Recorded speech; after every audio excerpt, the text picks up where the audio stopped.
ছাত্ৰ-ছাত্ৰীসকল নমস্কাৰ। আজি মই পুনৰবাৰ ক্লাছ 10ৰ বাবে মই এটা এনেকুৱা ক্লাছ লৈ আহিছোঁ যেটো হৈছে relationship between the zeroes and a coefficients of a quadratic polynomial. তাৰমানে এটা দ্বিঘাত বহুপদৰ তাৰ যি শূন্য থাকে সেই শূন্য আৰু সহগৰ মাজৰ যি ৰিলেশনশিপ থাকে সেই ৰিলেশনশিপ বা সম্বন্ধটো কি হ'ব সেইটো আমি উলিয়াব লাগে। আৰু লগতে মই এনেকুৱা এটা গণিত কৰিবলৈ গৈ আছোঁ যেটো কোৱেশ্চনৰ জৰিয়তে এই যেটো সম্বন্ধ প্ৰতিপন্ন কৰিব লাগে। তো মই আশা কৰিছোঁ আজিৰ ক্লাছটো যদি তোমালোকে ভালদৰে মনোযোগ দিয়া তেনেহ'লে পলিনমিয়েলৰ বা দ্বিঘাত বহুপদৰ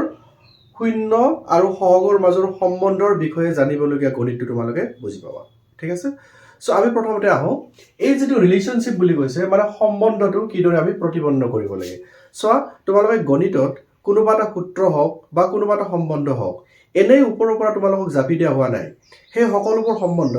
আমি গণিতৰ এটা নিৰ্দিষ্ট পদ্ধতিৰ মাজেৰেই আমি উলিয়াব লাগে। গতিকে আমি যদি কোনোবা এটা গণিতত এই সহগ আৰু শূন্যবিলাকৰ মাজত সম্পৰ্ক আমি গঢ়ি তুলিব লাগে তেনেহ'লে প্ৰথমতে আমি সম্পৰ্কটো এষ্টাব্লিছ কৰিব পাৰিব লাগিব। আৰু সেই সম্পৰ্কটো কেনেকৈ কৰিব লগা হয় মই তোমালোকক দেখুৱাব গৈ আছোঁ। ঠিক আছে, প্ৰথমতে চোৱা আমাক কৈছে কোৱাড্ৰেটিক পলিনমিয়েল, অসমীয়াত যাক আমি কওঁ দ্বিঘাত বহুপদ বুলি। ঠিক আছে, ধৰি লোৱা এটা দ্বিঘাত বহুপদ fx মানে আমি এটা দ্বিঘাত বহুপদক fx বুলি কৈছোঁ কাৰণ আমি y = fx বুলি কওঁ নহয়। গতিকে আমি দ্বিঘাত বহুপদক fx = আমি এনেকৈ কৈছোঁ যে ax² + bx + c। তোমালোকে জানা যে এইটো এটা দ্বিঘাত সমীকৰণ বা দ্বিঘাত বহুপদৰ প্ৰামাণিক ৰূপ, standard form of a quadratic polynomial. এতিয়া এই যেটো ষ্টেণ্ডাৰ্ড ফৰ্ম দিছে তোমালোকে আৰু এইটোও জানা, মই আগৰ ক্লাছত বাৰবাৰ কৈ আছোঁ এইটো যে এটা দ্বিঘাত বহুপদৰ মেক্সিমাম দুটা শূন্য থাকিব পাৰে। আৰু সেইটো কেনেকৈ গম পাম, এইটো এই যেটো মানে চলক আছে বা ইয়াৰ যেটো ভেৰিয়েবল আছে ইয়াৰ হাইয়েষ্ট পাৱাৰ যিমান, সো এইটো x ইয়াৰ হাইয়েষ্ট পাৱাৰ 2 কাৰণ ইয়াতে 1 আছে ইয়াতে নাই। তো হাইয়েষ্ট পাৱাৰ যিমান হ'ব সেইটোৱে হৈছে নাম্বাৰ অফ জিৰোজ। কোনোবা এটা পলিনমিয়েলৰ হাইয়েষ্ট পাৱাৰটোৱে তাৰ শূন্যৰ সংখ্যাটো বুজাই দিয়ে। গতিকে এইটো যিহেতু আমাৰ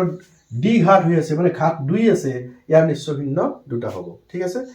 বা তোমালোকে যে মোক কোৱা যে যিকোনো এটা দ্বিঘাত বহুপদৰ কথা তেতিয়াহ'লে শূন্যটো যিমানে দ্বিঘাত বহুপদৰ নাম ক'বা সিমানেই শূন্যবিলাক বদলি থাকিব, হয়নে নহয়? কাৰণ প্ৰত্যেক গণিতৰটো একেটা উত্তৰ হ'ব নোৱাৰে। কিন্তু আমি কি কৰিছোঁ সম্পৰ্ক স্থাপনৰ বাবে ধৰি লৈছোঁ এটা শূন্যক আমি আলফা বুলি আৰু এটা শূন্যক আমি বিটা বুলি ধৰি লৈছোঁ। তোমালোকে একো ভয় খাব নালাগে কাৰণ এইটোক আমি ষ্টেণ্ডাৰ্ড ফৰ্ম বুলিয়ে কৈছোঁ। যদি আমাৰ এনেকুৱা থাকে x² + 2x + 1 ধৰি লোৱা এনেকৈ আছে,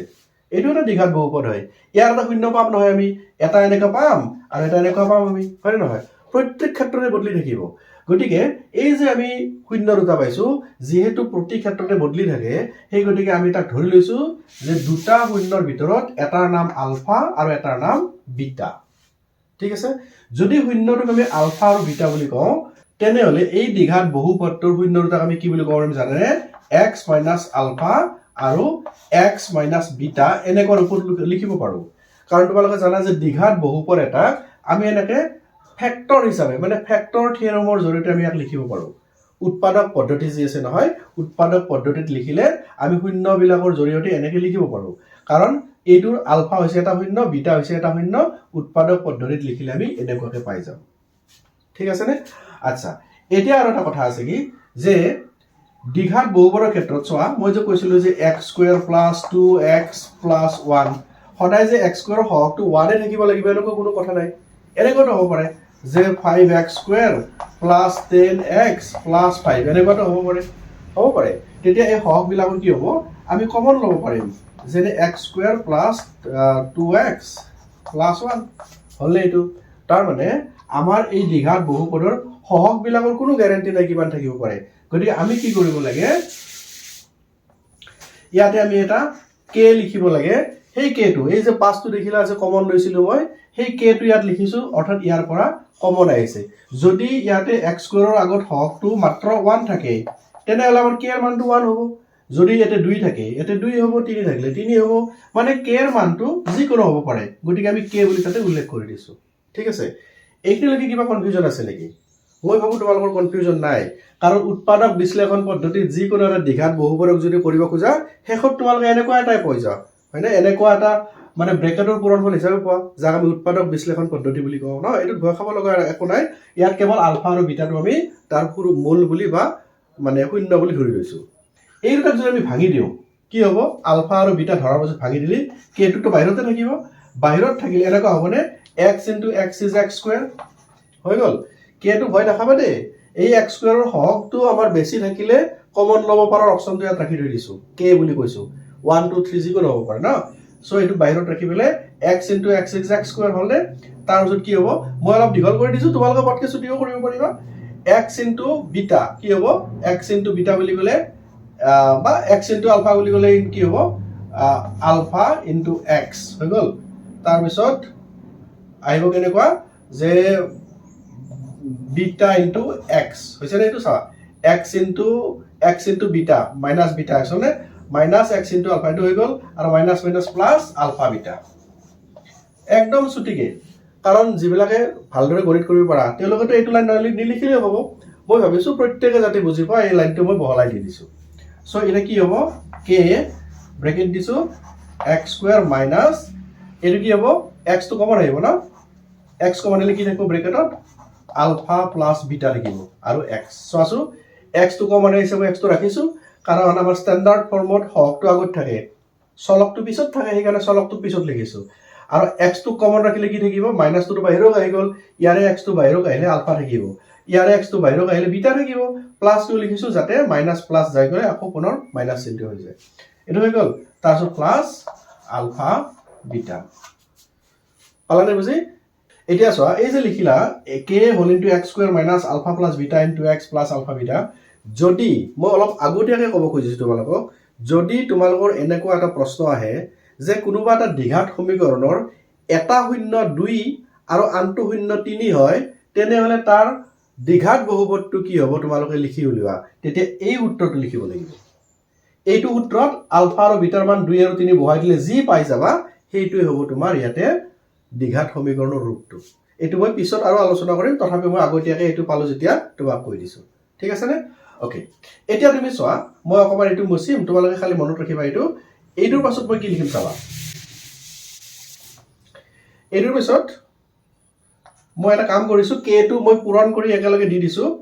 k * x স্কয়াৰ হ'ব না এটো k * x স্কয়াৰ হ'ব minus k * alpha plus beta * x plus k * alpha beta আমি যেটো কমন লোৱা কথা কৈছিলো এবাৰ ভাঙি দিছো ব্ৰেকেটটো এনেকা অৱস্থা হ'ব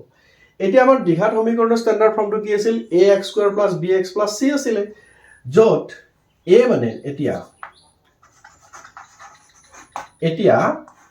এইখিনিৰ পৰা আমি কি লিখিম a = কি পাম a = what is a is the coefficient of x square x square ৰ লগত থকা হকটোকে আমি a বুলি কৈছো তো a ঠাইত কি আছে এবাৰ k আছে ঠিক আছে b তুমি কনফিউজন লাগিলে মই লিখি দিছো চাবা ax square plus bx plus c হৈছে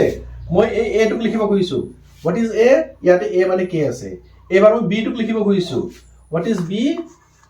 b মানে লিখা আছে b জায়গাত কি আছে চোৱা এইখিনি bx আছে নে এই x টোক বাহিৰত ৰাখিছো b মানে গোটেইখিনি minus k * alpha plus beta অৰ্থাৎ minus k * alpha plus beta হৈ গ'ল এখিনি মই b ঠাইত লিখিছো আৰু c মানে কি আছে c = কি দিয়া আছে চোৱা আলফা k * আলফা বিটা কাৰণ এই গোটেইখিনিকে আমি কনস্ট্যান্ট টার্ম বুলি কৈছো নহয় c মানে k আলফা বিটা ইয়াতে আকৌ তোমালোকৰ সমস্যা নাই ন মই জাস্ট এই স্ট্যান্ডাৰ্ড ফৰ্মটোৰ a b আৰু c ৰ মানটো কিমান হৈছে আমি পোৱা সমীকৰণটোৰ পৰা বা বহুপদৰ পৰা লিখি উলিয়াইছো ওকে এটা তোমালোকে চোৱা অকমান আমি সৰল কৰো a = k পাই গলো এটা b ৰ ক্ষেত্ৰত আহা তুমি implies b = minus k k ৰ ঠাইত আমি a লিখিব পাৰো নে আৰু অলৰেডি a = k পাই গলো ন k ৰ ঠাইত মই কি লিখিছো a লিখিছো আৰু আলফা প্লাস বিটা হৈ গল এটা চোৱা আমাক লাগে আলফা প্লাস বিটা ধৰিলো আলফা প্লাস বিটা ইফালে ৰাখিছো মই আলফা প্লাস বিটা = মানে এটো ইয়াত ৰাখিছো এবাৰ a টো ইফালে নিব লাগে আনিলে কি হৈ যাব b টো আছে a টো তলক আহিব আৰু যেটো মাইনাস চিহ্নটো আছে মাইনাস গতিকে মাইনাস b/a হ'ব তোমালোকে চোৱাছো লাগে ক্ৰস মাল্টিপ্লাই কৰিছো alpha a plus beta into a মিলি গল মাইনাস 2 মিলি গল b হৈ গল ঠিক আছে আৰু কিলা চোৱা c is equal to বা মই alpha beta is equal to c by k হ'ব নে c by k হ'ব or alpha beta is equal to c by k মানে কি আছিল a আছিল হৈ গল এতিয়া এটা কথা চোৱাছো তুমি এই যে আমি পালো alpha plus beta what is alpha plus beta alpha is a 0 beta is the another 0 of the quadratic polynomial and their sum is equal to minus b by a গতি আমি কি লিখিম hence alpha plus beta is equal to এখানে alpha plus beta মানে শূন্য দুটাৰ যোগফল কি পাইছো মাইনাস ইনটু দি দিয়া what is b b মানে কি x ৰ সহগ হয় না নহয় b মানে coefficient of x এই b to কি বস্তু x ৰ সহগ হয় তাৰ তলত আছে a to কি বস্তু coefficient of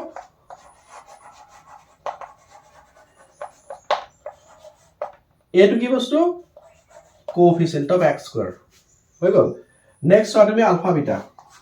what is alpha beta alpha into beta মানে শূন্য দুটাৰ পূৰণফল সো দুইটা পূৰণ হৈছে alpha into beta হৈছে এটা alpha plus beta আছে যোগফল আছিল so alpha into beta is equal কি হ'ব আমি কি পাইছো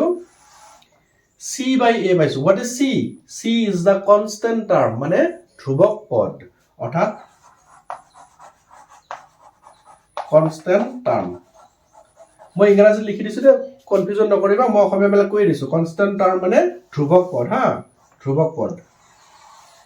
constant term মানে ধ্ৰুবক পদ আৰু a মানে কি আছে অলৰেডি লিখিছো যে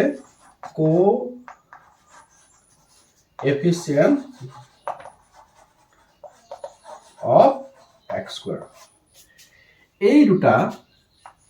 আৰু এই দুটা কোৱা হয় আমাৰ 0 আৰু কোএফিচিয়েন্টৰ মাজত ৰিলেশনশিপ তো এই ৰিলেশনশিপ দুটা কৰ পৰা আহিছে আমি দেখিলো আমি একদম সেই যে কোৱাড্ৰেটিক পলিনোমিয়েলটো আছিল সেই কোৱাড্ৰেটিক পলিনোমিয়েলৰ পৰাই আমি বঢ়াই আনি এই ৰিলেশনটো পাই গলো এতিয়া মই এটা কোৱেশ্চন তোমালোকৰ লগত আলোচনা কৰিম যেটো কোৱেশ্চনত দিয়া থাকিব যে এটা দ্বিঘাত সমীকৰণ বা কোৱাড্ৰেটিক পলিনোমিয়েল এটা দিয়া থাকিব আমি তাৰ পৰা প্ৰথমতে শূন্যটো উলাব লাগে আৰু সেই শূন্য দুটা